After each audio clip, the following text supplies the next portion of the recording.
Selenita, boa tarde, que bom ter você nas entrelinhas, todas as segunda-feiras, nossa gravação. É muito bom estar aqui.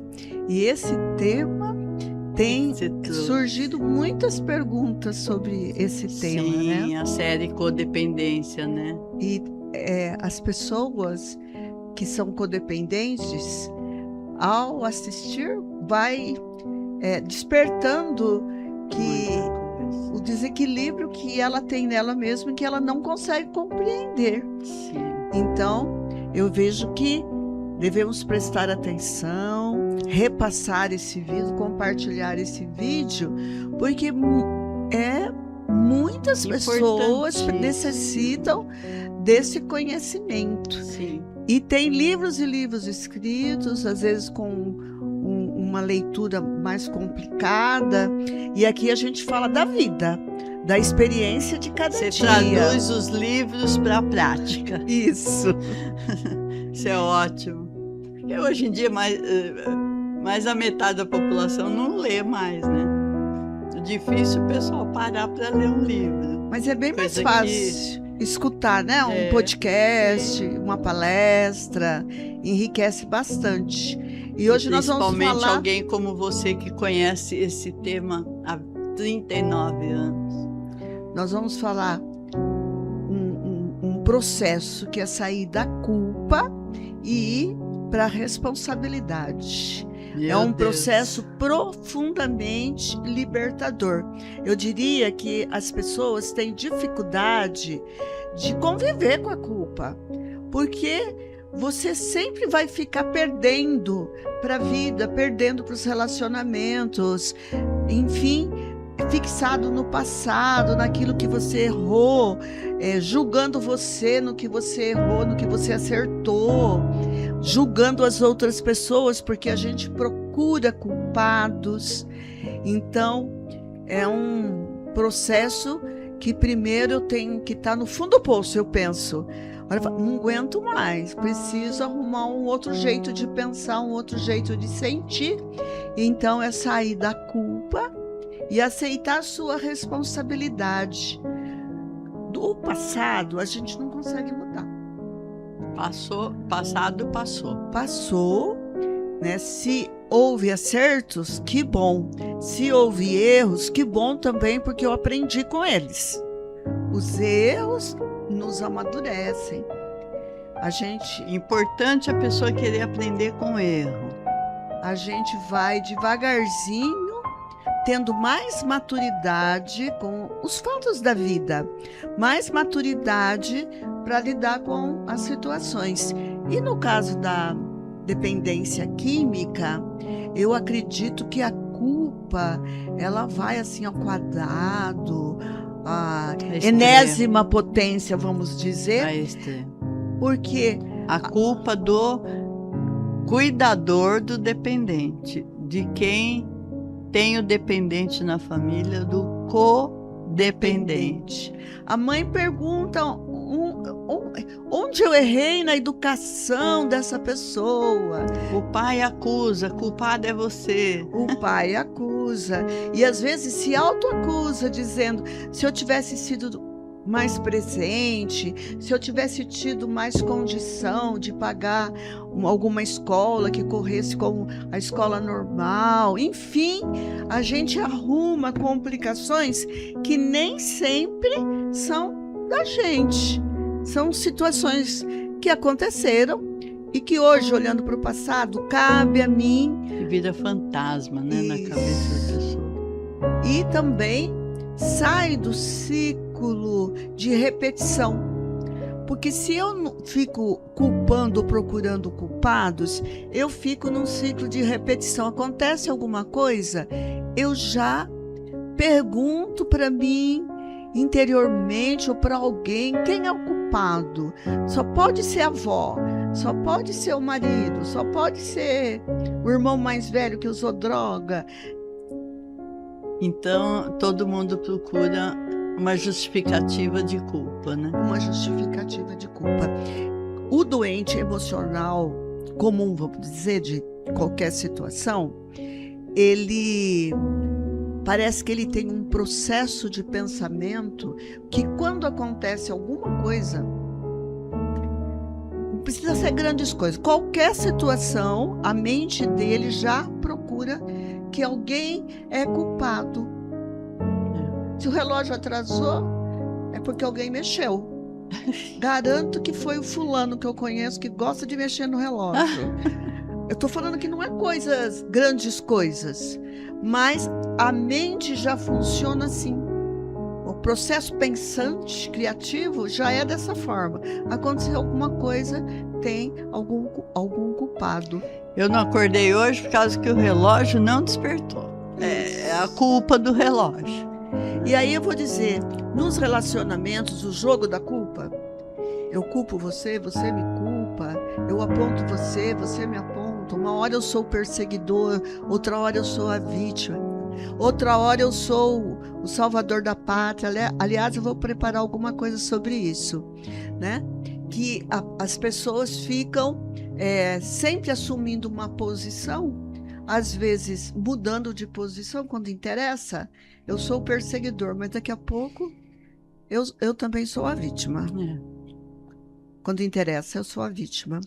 Então, nesse jogo de encontrar os culpados e exercer a justiça, ninguém sai ganhando. Ninguém sai ganhando. E você falou uma coisa muito interessante, exercer a justiça. Nossa, é uma falha muito grande de caráter a pessoa querer ser juiz de tudo, né? O justiceiro ou o juiz, ele quer... É uma coisa horrível isso.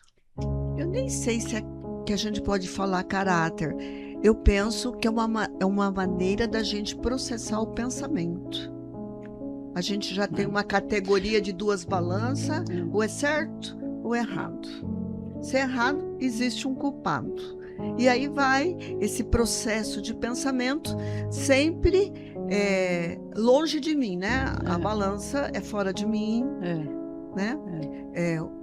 A culpa geralmente também é fora de mim, porque é muito doloroso assumir a nossa responsabilidade. Horrível.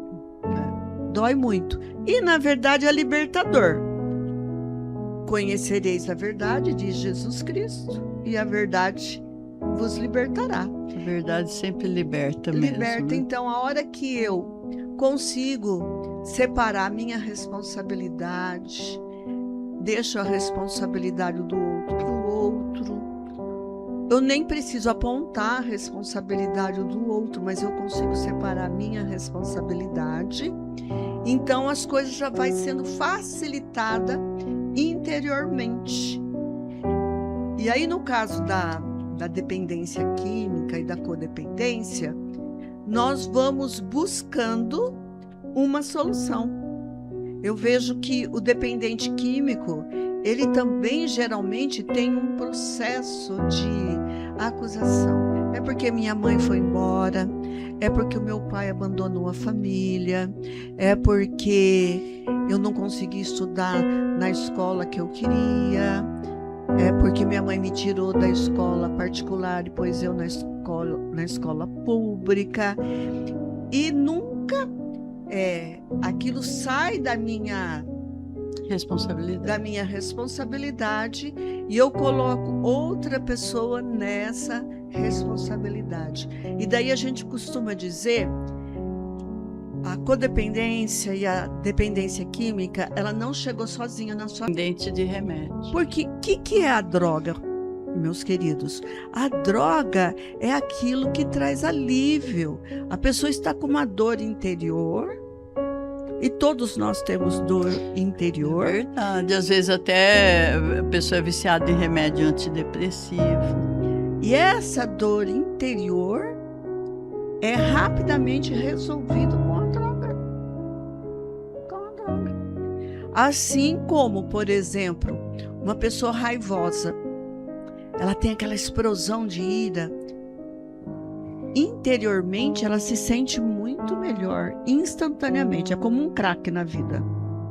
Na hora, é uma anestesia geral. O que é um calmante? Para aquela ira que ela nervoso. Nervoso. E aí ela te diz assim: se eu não falar, eu explodo. Eu já escutei um monte de gente falando isso. Tem gente que fica viciado em calmante, remédio para dormir. Exato. Mas aí é uma emoção que anestesia. Só que essa anestesia demora quanto tempo para causar o efeito negativo daquela explosão? Sim. Às vezes 5 minutos. Às vezes nem isso, porque o outro responde, reage, enfim, aquilo acaba depauperando a gente internamente. Sim. Principalmente quando a gente começa a perceber que aquela reação não é boa para mim, porque eu fico com dor de cabeça, porque eu fico com dor no corpo, porque eu não durmo bem, porque eu fico com mais raiva ainda. Verdade. A raiva é um sentimento muito difícil da gente aprender a lidar com ela. E conforme ela se apresenta, a gente vai perdendo a racionalidade. A gente perde a razão. Mas no íntimo, era aquilo mesmo que eu queria fazer. Explodir. Põe para fora uma dor, né? Alguma coisa que não... Aí então imagine juntando uma codependência, uma dependência química com um sentimento tão forte quanto esse. Eu vejo assim, o dependente químico, ele tem por obrigação buscar ajuda. Isso sim. E investir o tempo dele em recuperação. Quando um dependente demora para manifestar a dependência química, é muitos anos. Não é de um dia para o outro. Enquanto ele está super controlando, né? Ele consegue esconder, mas chega uma hora que ele não controla mais, então ele não esconde mais. Não esconde. E daí é onde... E perde a vergonha de usar os bens da família. Usa todo o seu salário para isso. Enfim, a gente sabe como é a destruição. E perde a vergonha financeira. De manipular também emocionalmente, né? E aí o tratamento é ele aprender a lidar com isso. Porque tem sentimentos que a gente não conhece. Não houve na nossa vida experiência com determinados sentimentos.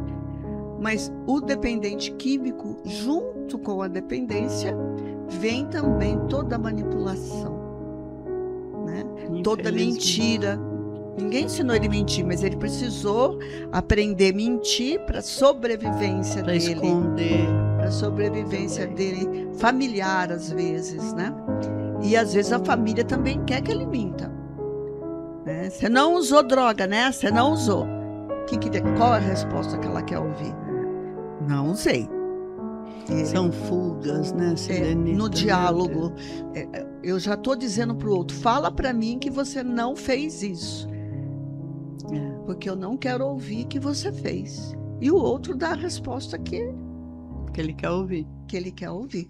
Então, não é fácil. A manipulação, a mentira, tudo isso são trabalhos que o dependente químico vai ter que aprender a fazer, amadurecer e responder com a verdade para a vida. E a família? A família também aprendeu a manipular. A família também aprendeu a mentir. Muitas famílias aprenderam a conviver com o fruto da droga. Uma pessoa que trabalha com venda de drogas. Ele aprende a conviver com... Aquilo é o sustento da família. Então, para a família se recuperar e o dependente se recuperar, tem que acontecer uma mudança íntima na maneira como essa pessoa, esta família se relaciona. Sim. E o que a gente encontra geralmente é uma mãe e um filho dependente químico. Porque o resto já foi todo mundo embora. O pai já foi embora, os irmãos já foram fazer cursos fora, já estão morando fora de casa. É comum a gente encontrar essa mãezinha. Sempre sobra para a mãe, né? Isso. A mãe é a última que vai embora. E tem situações que eu falo, que mais esse filho resiste. só vai se recuperar quando a mãe morrer. Ou quando ela for embora. Porque às vezes não aguenta mais e vai embora. A idade às vezes já não ajuda. Então ela acha mais fácil sustentar a dependência química do fazer que vista grossa, aceitar essa situação. Enfrentar essa situação. Então a gente encontra diversas maneiras de que a culpa atrapalha tanto o dependente químico quanto o familiar.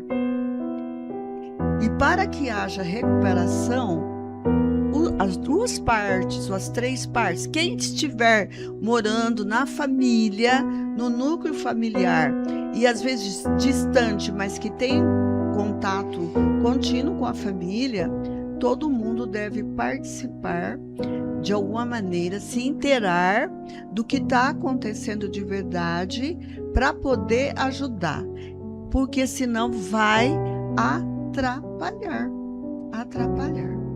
E ter prejuízos na vida, né? Meu Deus, já pensou que história? Se um jovem começa isso aos 13 anos e vai essa sequência de fatos até 50 anos e a mãe tá ali, imagina que história de prejuízos, né? Essa família viveu. E nós estamos com uma demanda assim para a comunidade terapêutica dos neurodivergentes, né?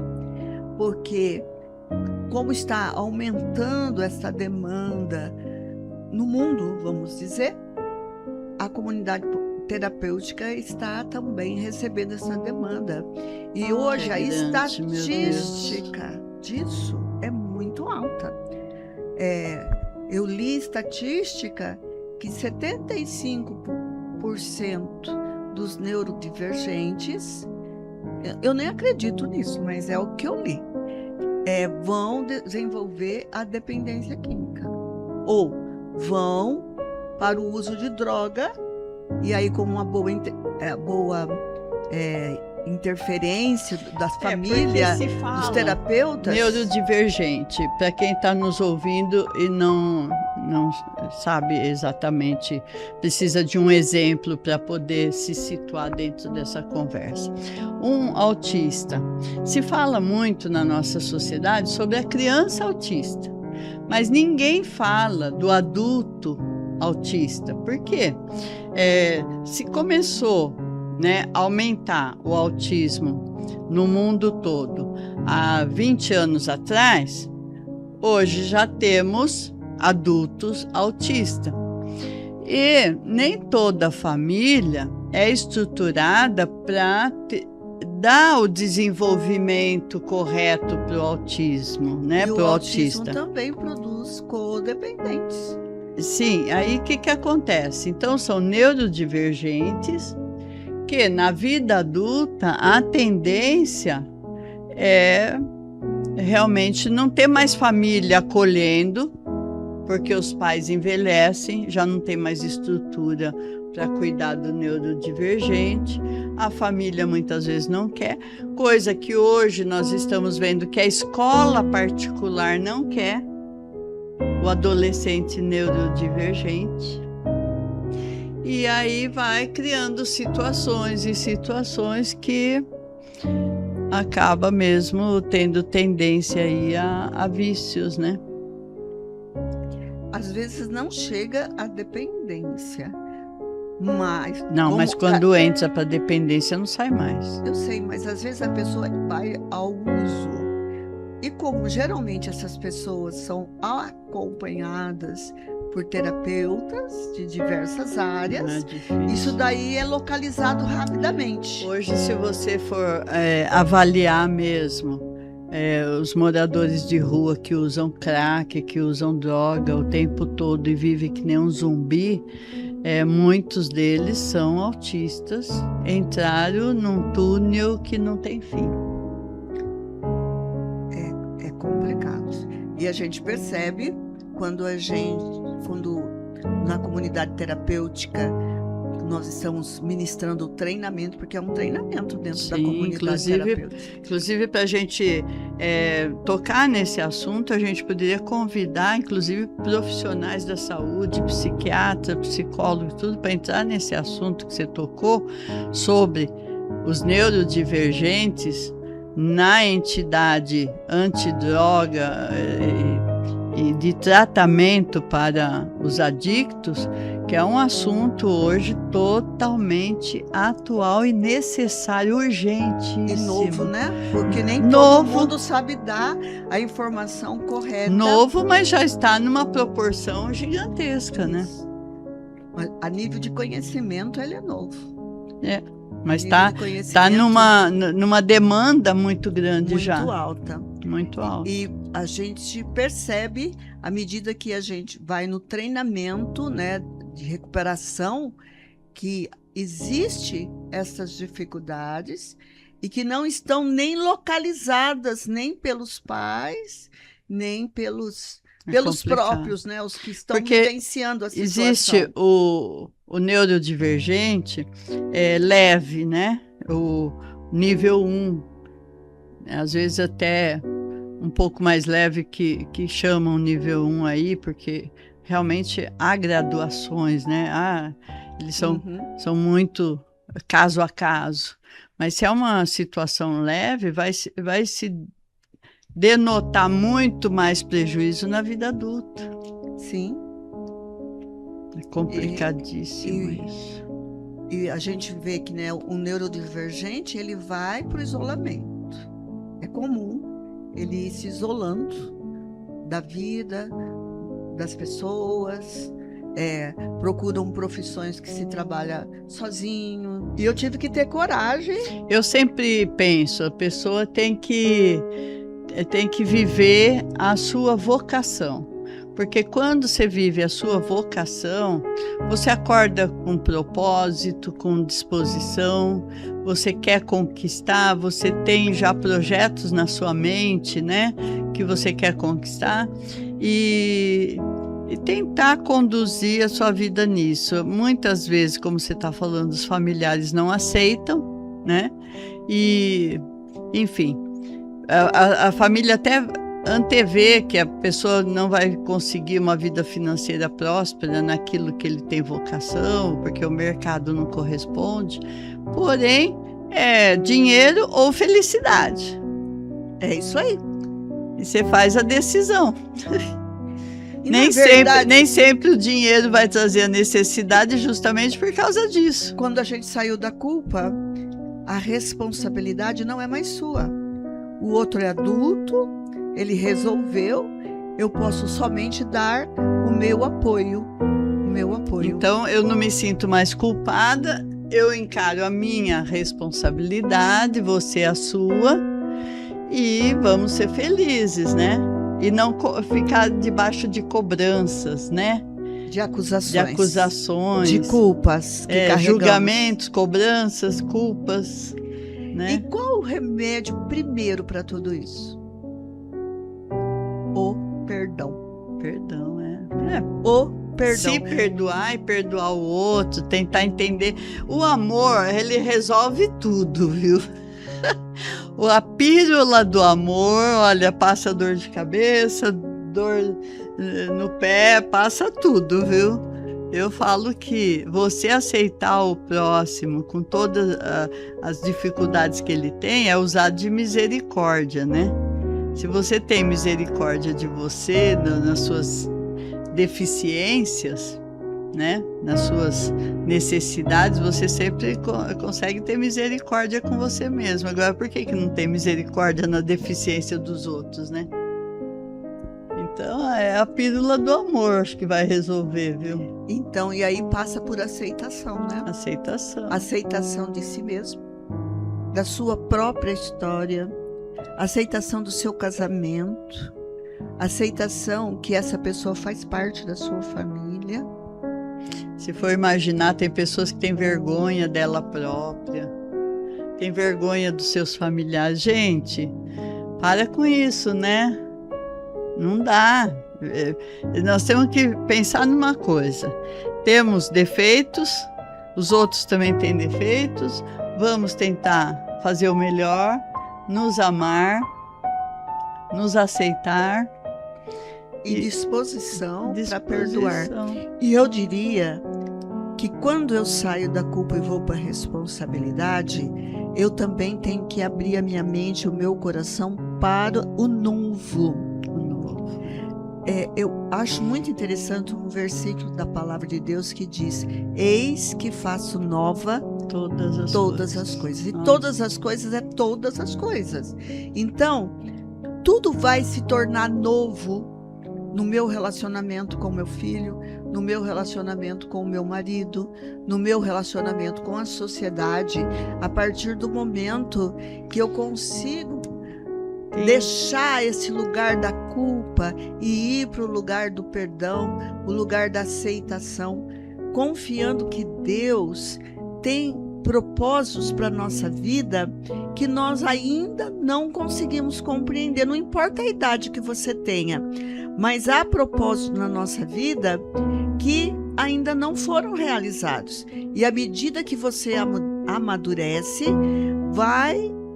vão surgir situações em que você pode agir com mais maturidade e conhecer coisas novas no seu relacionamento antigo.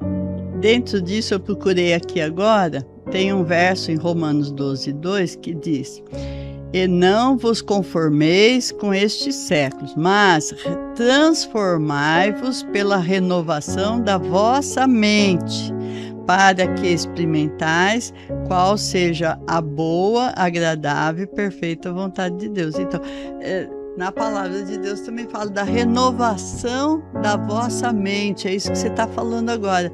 Aceitar coisas novas, vamos mudar, vamos nos renovar, né? E a mudança primeiro acontece dentro de nós. Eu não consigo fazer você mudar, mas eu posso me mudar. E aí, a hora que eu mudo, a minha resposta às situações também mudam. E o outro vai ser obrigado, entre aspas, a dar uma resposta nova para mim. Se a mudança é boa, vai vir a consequência pelo outro também, né? E aí é que as coisas vão acontecer. Então, a facilidade da gente encontrar essa ajuda é no grupo de apoio. Eu diria, o grupo que eu frequento é a Pastoral da Sobriedade, mas tem o grupo do NA, tem o grupo do AA. Então, tem vários grupos de apoio que são oferecidos para as pessoas gratuitamente. Não existe Nós custo. Vamos deixar aqui o seu contato, a sua rede social, o canal no YouTube, se lê para você. Compartilhe esse vídeo, porque são assuntos da vida real, da vida prática. A gente precisa escutar, porque às vezes a gente pensa que é só com a gente que acontece, né? Isso. E daí a gente se culpa. Então, esse tema, olha, de hoje, muito bacana. Foi um bate-papo descontraído sobre deixar a culpa e assumir a sua responsabilidade. A palavra responsabilidade, ela nunca vem com um peso. Responsabilidade é coisa boa. Quando você... né? Porque a responsabilidade me leva a tomar tomada de atitude. Tomar decisões que precisam ser tomadas, que vai resolver o problema. E a culpa me paralisa. A culpa é péssima. Então, é muito melhor a responsabilidade que me leva a uma nova proposta para velhas situações. Oh, que coisa boa. Olha que frase, hein? Nova proposta para velhas situações. Bravíssima. Se você gostou, curte, compartilha, se inscreve nesse canal. Obrigada, Selenita. Eu é que agradeço essa oportunidade. Que bom.